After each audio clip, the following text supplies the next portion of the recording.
अस्सलाम वालेकुम and welcome to another video. उम्मीद है आप सब खैरियत से होंगे।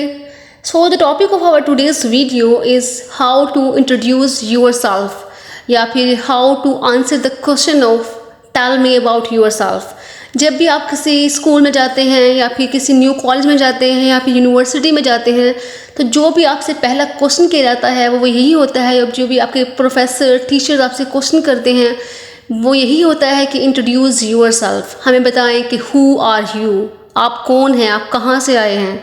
सही हो गया। या फिर आपने इंटरव्यूज़ में जाना है तो सबसे पहले जो क्वेश्चन आपसे होता है, बेशक आप वो पीपीएससी के लिए टेस्ट दे रहे हैं या फिर सीएसएस कर रहे हैं या फिर पीएमएस कर रहे हैं या फिर किसी भी प्राइवेट जॉब के लिए जा रहे हैं, तो जो पहला क्वेश्चन आपसे किया जाता है वो यही होता है कि इंट्रोड्यूस योरसेल्फ। तो आज हम देखेंगे इस वीडियो में कि कैसे हम एक बेहतर तरीके से ख़ुद को इंट्रोड्यूस करा सकते हैं। इंट्रोडक्शन को एक लेवल पे लेके आने के लिए या फिर इसको बेहतरीन बनाने के लिए मैंने इंट्रोडक्शन को 6 पार्ट्स में डिवाइड किया है। इससे होगा क्या, इससे एक तो जो हमारा इंप्रेशन है वो अच्छा पड़ेगा क्योंकि हम 1 बाय 1 हर चीज़ को बता रहे होंगे। ये नहीं होगा कि हम पहले नाम बता दिए, फिर हमने बता दिया कि हम कहाँ से पढ़े हैं और फिर हम बता रहे हैं कि हमारे पेरेंट्स कौन हैं। तो इस तरह जो हमारा इंप्रेशन है वो बहुत ही अजीब पड़ता है जो हमारे पैनल होते हैं उन पर। तो हमने करना किया है, हमने इस इंट्रोडक्शन जो है इसको 1 बाय 1 बताना है, तो इसलिए मैंने इसको 6 पार्ट्स में डिवाइड किया है।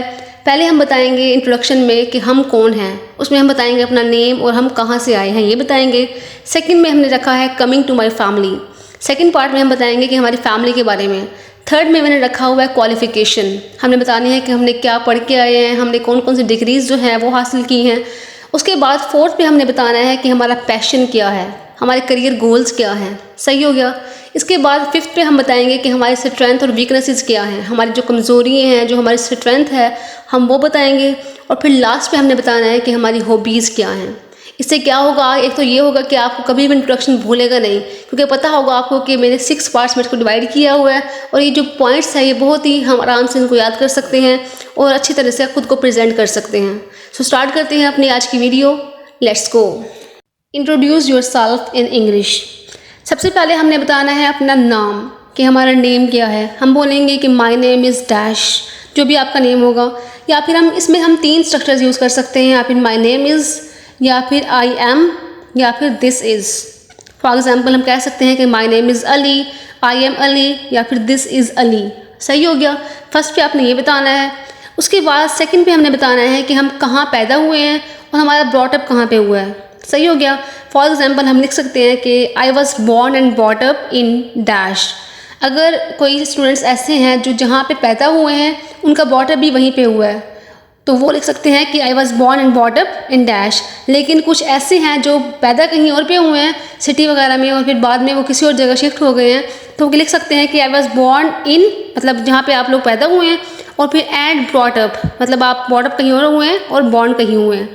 फॉर एग्जाम्पल अगर हम लिख सकते हैं कि I was born and brought up इन, जो भी आपकी लोकेलिटी है वो लिखेंगे। आगे हम लिखेंगे सिटी का नेम बखर या लाहौर। सही हो गया। जो भी आपकी लोकेलिटी होगी वो लिखेंगे। उसके बाद हम लिखेंगे जो आपकी लोकेलिटी है, जो आपकी लोकेशन है, उसके करीब जो भी फेमस जगह है, जो भी मार्केट है या जो भी उसकी क्वालिटी है उस एरिया की, आप वो लिखेंगे। फॉर एग्जाम्पल हम लिख सकते हैं कि I was born and brought up in dash Lahore. Lahore से पहले अपना एड्रेस लिखेंगे, which is consider as a commercial area.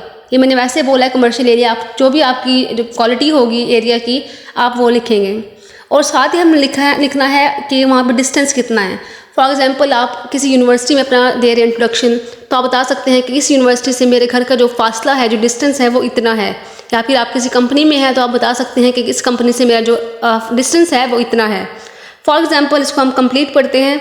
I was born and brought up in dash, for example in जो भी मार्केट वगैरह है, in dash Lahore, which is consider as a commercial area and 20 kilometre from this location. सही हो गया। ये हमारा first part हो गया।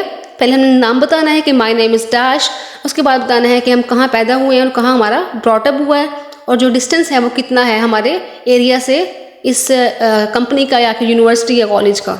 ये जो हमारा फर्स्ट पार्ट है इंट्रोडक्शन का वो कंप्लीट हो गया है। अब हम चलते हैं सेकंड पार्ट की तरफ। इसके बाद हम बताएंगे कि coming to my family, my father name is dash. सही हो गया। पहले आपने बताना है अपना नेम और बॉर्न एंड ब्रॉट अप और डिस्टेंस वगैरह। उसके बाद आपने बोलना है coming to my family, my father name is dash, जो भी आपके फादर का नेम है। उसके बाद बताना है कि जो आपके फादर हैं वो उनका प्रोफेशन क्या है। फॉर एग्जांपल आप लिख सकते हैं कि he is a business man by profession लिख सकते हैं आप, या फिर बाय ऑक्यूपेशन लिख सकते हैं। So my father name is dash, he is business man by profession. या फिर जिनके फादर जॉब वगैरह करते हैं तो वो लिख सकते हैं कि my father works as a teacher लिख सकते हैं, एज अ डॉक्टर लिख सकते हैं, एज अ प्रोफेसर लिख सकते हैं, जो भी आपके फादर का प्रोफेशन है। इसके बाद आप बताएंगे अपनी मदर के बारे में। एक बात नोट करनी है कि कभी भी हम इंट्रोडक्शन में अपनी मदर का नेम नहीं बताते, सिर्फ फादर का नेम बताते हैं, सिर्फ मदर का नेम शो नहीं करते। सिर्फ हम बताते हैं अपनी मदर का प्रोफेशन जो वो करती हैं, जो उनका जो ऑक्यूपेशन है वो बताते हैं। फॉर एग्जांपल जो हमारी पाकिस्तानी वुमेंस हैं वो ज़्यादा मोस्टली जो है वो हाउस वाइफ होती हैं, तो हम लिख सकते हैं कि my mother is a house wife, या फिर हम यूज़ कर सकते हैं 2-3 न्यू वर्ड्स, या फिर हम लिख सकते हैं कि my mother is a house maker, या फिर डोमेस्टिक लेडी। सही हो गया, my mother is a domestic lady. इसके बाद हमने मदर की एक तो क्वालिटीज़ बता देनी है कि हमारी मदर कैसी हैं। फॉर एग्जांपल हम लिख देंगे she is a charming personality, या फिर she is a social being, या फिर she is a literary figure. जिनकी जो मदर्स हैं वो काम वगैरह करती हैं तो वो लिख सकते हैं कि she is a literary figure, या फिर she is a social being. या फिर आप लिख सकते हैं कि my mother is very loving, या इज़ वेरी केयरिंग वगैरह। मतलब आपने अपनी मदर का जो है प्रोफेशन बताना है, उसके बाद आपने बताना है कोई 1-2 उनकी क्वालिटीज़ कि कौन सी उनकी क्वालिटीज़ हैं। क्योंकि हम जो मदर है उसका नेम शो नहीं कर रहे, तो इसलिए सिर्फ हम मदर के बारे में 2 पॉइंट्स लिखेंगे, एक उनका प्रोफेशन और एक उनकी कोई ना कोई क्वालिटी। इसके बाद हमने आना है कास्ट पे। हम लिख सकते हैं कि we are dash by caste, we are Awan by caste, we are Jat by caste, जो भी आपकी कास्ट होगी आप वो बताएंगे। इसके बाद हमने बताना है सिबलिंग्स के बारे में। आई हैव डैश सिबलिंग्स, या फिर आई गोट डैश सिबलिंग्स। फॉर एग्जांपल हम लिख सकते हैं कि आई हैव 5 सिबलिंग्स, और उसके बाद हमने बताना है कि हमारा नंबर कौन सा है। For example I am the youngest one, या फिर I am the eldest one, या फिर I am the second one, या फिर I am the second last. जो भी आपका नंबर होगा वो आप नंबर बताएंगे। सही हो गया, ये हमारा जो फैमिली का पोर्शन है वो कंप्लीट हो गया है। पहले हम बताएंगे फादर का नेम, फिर फादर का प्रोफेशन, उसके बाद मदर का प्रोफेशन, मदर की कोई एक क्वालिटी, उसके बाद अपनी कास्ट बताएंगे, उसके बाद सिबलिंग्स का नंबर, और फिर जो उसमें आपका नंबर है वो बताएंगे। अब हम चलते हैं अपने थर्ड पार्ट की तरफ, जो कि है क्वालिफिकेशन या फिर एजुकेशन। इसके बाद हम बोलेंगे as far as my education is concerned, I did my matriculation, या फिर I did my SSC secondary school certificate in dash year. जिस साल में आपने अपना मैट्रिक किया है वो साल लिखेंगे, जो स्कूल से आपने किया है स्कूल का नेम लिखेंगे, फ्रॉम डैश बोर्ड, जिस बोर्ड से किया है वो लिखेंगे। सही हो गया। ऐसे फॉर एग्जांपल मैं बोलती हूँ कि आई did my matriculation in 2016 from government model high school from the Sargodha educational board. सही हो गया, जो भी आपका बोर्ड होगा, जो भी आपका स्कूल होगा आप वो लिखेंगे। फिर आगे लिखेंगे विद द डिस्टिंक्शन, यहाँ पे हम बताएंगे अपने मार्क्स। उसके लिए हम डिफरेंट वर्ड्स यूज़ कर सकते हैं। हम कह सकते हैं विद द डिस्टिंक्शन, हम कह सकते हैं विद फ्लाइंग कलर्स, हम बोल सकते हैं विद परसेंटेज, या फिर विद एग्रीग्रेशन, या फिर विद हाई फर्स्ट डिवीजन। इनमें से हम कोई भी जो आपको बेहतर लगे आप वो यूज़ कर लीजिएगा। सही हो गया, ये हमारा मैट्रिक हो गया। इसके बाद हम लिखेंगे कि अगेन जिसने उन लोगों ने इंटर किया हुआ है, आई डिड माई इंटरमीडिएट। आप लोग यहाँ पर लिख सकते हैं कि आई हैव पास्ड, या फिर आई हैव क्वालिफाइड, या फिर आई हैव डन, या आई डिड। सही होगी, जो भी आपको बेहतर लगे। तो आई did my intermediate FSC pre medical from the same board. अगर आपने उसी बोर्ड से की है जहाँ से मैट्रिक किया था तो आप लिख सकते हैं फ्रॉम द सेम बोर्ड, या फिर जो आपका कॉलेज है वो लिखेंगे और साथ में मार्क्स बता देंगे। इसके बाद जिन लोगों ने ग्रेजुएशन की हुई है, या फिर जिन्होंने अभी रिसेंटली जो है वो कंप्लीट की है अपनी ग्रेजुएशन, तो वो लिख सकते हैं कि रिसेंटली आई हैव पास्ड, या फिर आई हैव ग्रेजुएटेड फ्रॉम जो भी यूनिवर्सिटी है आपकी, उसका नेम लिखेंगे विद डैश CGPA। जो आपका CGPA है वो बता देंगे। सही हो गया, ये हमारी एजुकेशन हो गई। पहले आपने बताना है मैट्रिक के बारे में, फिर जिन लोगों ने इंटर किया है इंटर के बारे में बता देंगे, और फिर ग्रेजुएशन के बारे में बता देंगे। ये हमारा थर्ड पार्ट भी हो गया। इसके बाद हमारा जो फोर्थ पार्ट है वो है हमारा पैशन, या फिर हमारा जो करियर गोल्स हैं वो है। इसमें आप लिख देंगे जो भी आपका पैशन है। For example dash is my passion. हम सपोज कर लेते हैं कि किसी स्टूडेंट का जो पैशन है वो टीचिंग है, तो हम लिख देंगे कि teaching is my passion, teaching is my passion. या फिर to be a teacher is my aim of life. Teacher बनना जो है वो मेरी ज़िंदगी का मकसद है। या फिर आई वांना बी अ टीचर। अगर आप किसी इनफॉर्मल सिचुएशन में हैं तो आप लिख सकते हैं कि आई वांना बी अ टीचर। सही हो गया। इसके बाद आपने सबसे पहले बता दिया अपना पैशन क्या, आपका पैशन क्या है। उसके बाद आपने बताना है कि आप कितने डिटरमाइंड हैं अपने पैशन को लेके। यहाँ पे 2 सेंटेंसेस हैं, इनमें से आप कोई भी यूज़ कर सकते हैं।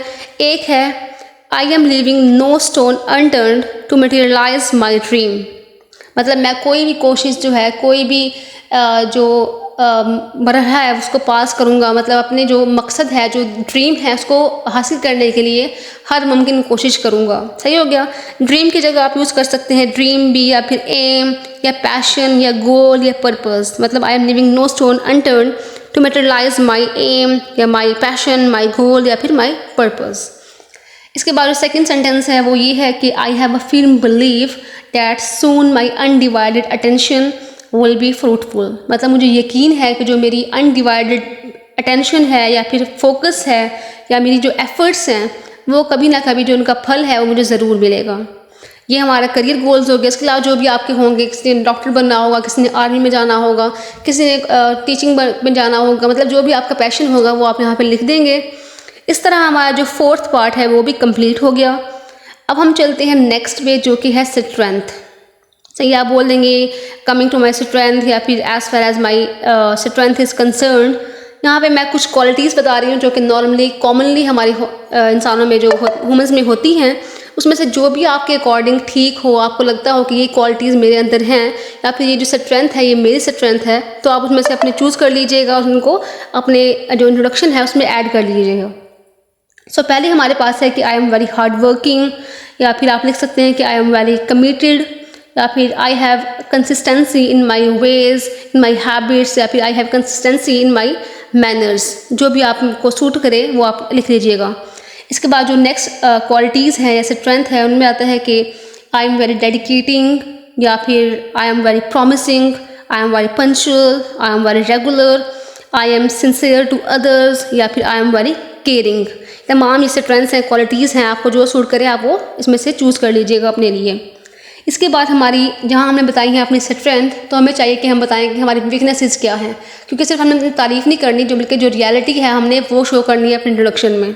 सो जो वीकनेस के बारे में हम लिखेंगे कि as my weaknesses are concerned, यहाँ पे मैं कुछ जो हमारी वीकनेसेस होती हैं ह्यूमंस की वो लिख रही हूँ। आपको जो सूट करे, जो आपके अकॉर्डिंग ठीक हो, आप वो चूज़ कर लीजिएगा और अपने इंट्रोडक्शन में ऐड कर लीजिएगा।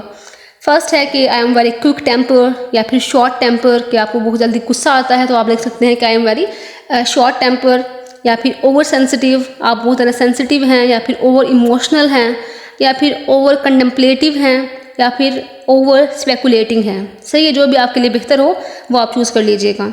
या फिर I am little bit lazy, कि आप थोड़े बहुत लेज़ी भी हैं। या फिर I even trust the strangers, अगर आप स्ट्रेंजर्स पे जल्दी ट्रस्ट कर लेते हैं तो ये आपकी वीकनेस है, आप ये भी बोल सकते हैं। सही हो गया। इस तरह हमारा जो 5th पार्ट है वो भी कंप्लीट हो गया है। इसके बाद जो लास्ट पार्ट है हमारा वो है हॉबी। इसमें भी काफ़ी ज़्यादा हॉबीज़ होती हैं। जो भी आपकी हॉबी हो आप वो बता दीजिएगा कि माई hobbies gardening, painting, singing, dancing, जो भी आपकी हॉबी है आप वो बता दीजिएगा। सही हो गया। सो इस तरह जो हमारे 6 पार्ट्स थे, जिसको हमने इंट्रोडक्शन को 6 पार्ट्स में डिवाइड किया था, वो हमारे कंप्लीट हो गए हैं। So this is the way, this is how you can introduce your self in school, colleges, universities, interviews. ये बहुत ही आसान तरीका है, बहुत ही बेहतर तरीका है। आपका जो इम्प्रेशन है वो बहुत अच्छा पड़ेगा। मुझे उम्मीद है कि आपको वीडियो पसंद आई होगी और समझ भी आई होगी। अगर समझ आई है और वीडियो पसंद आई है तो don't forget to share this video with your friends, family and class fellows. Thank you.